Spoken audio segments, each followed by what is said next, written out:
बिस्मिल्लाहिर्रहमानिर्रहीम। अस्सलामुअलैकुम नाज़रीन, उम्मीद है आप सब लोग खैर खैरियत से होंगे। आज हम इस वीडियो में आप लोगों की खिदमत में दुआए अमन का एक वजीफ़ा पेश करने जा रहे हैं। यहाँ से दुआए अमन शुरू हो रही है और यहाँ पर ख़त्म हो रही है। 1.5 सफ़ा है इसका और तकरीबन आपको 10 से 15 मिनट लग सकते हैं ये वजीफ़ा पढ़ने के लिए।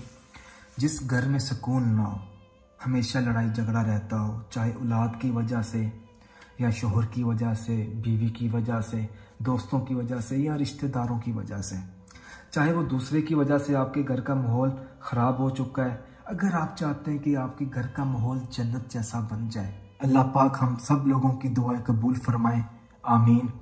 सबसे पहले आपने अपना मकसद अपने जहन में रखना है कि अल्लाह पाक आपका घर जो है वो जन्नत जैसा बना दे। तो उस मकसद में कामयाब होने के लिए आपने सुबह फजर की नमाज अदा करने के बाद 7 मरतबा दुआए अमन पढ़नी है और 7 मरतबा सूरत इखलास पढ़नी है और 7 मरतबा सूरत नास पढ़नी है और 7 मरतबा आयतुल कुर्सी पढ़कर पानी पर फूंक मारनी है।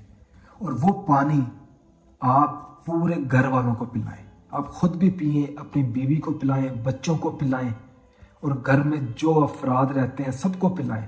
अगर आपका कोई मुलाजिम भी घर में रहता है तो उसको भी पिलाएं। इंशाअल्लाह ताला एक बार ये अमल आप कर लें, दुआए अमन की मदद से इंशाअल्लाह ताला आपका जो घर है वो जन्नत जैसा बन जाएगा इंशाअल्लाह। इस वजीफे को आप रमज़ान के दिनों में भी पढ़ सकते हैं। रमज़ान के दिनों में ये वजीफा पढ़ना बहुत ज़्यादा अफजल हो जाता है। अल्लाह पाक रमज़ान शरीफ में जल्द दुआ कबूल फरमाता है हम सब की। उम्मीद करता हूँ कि आपको दुआए अमन का ये वजीफ़ा पसंद आया होगा। इस वजीफ़े को दूसरे भाई बहनों तक पहुँचाएँ ताकि वो लोग भी अपना घर को जन्नत बनाने के लिए दुआए अमन का ये वजीफ़ा पढ़ सकें। आसान सा वजीफ़ा है, एक बार करना है, फजर की नमाज अदा करने के बाद बावजू हालत में करना है। उम्मीद करता हूँ कि आपको हमारा ये वजीफ़ा पसंद आया होगा। इस वीडियो को दूसरे भाई बहनों तक ज़रूर पहुँचाएँ। जज़ाकल्लाह।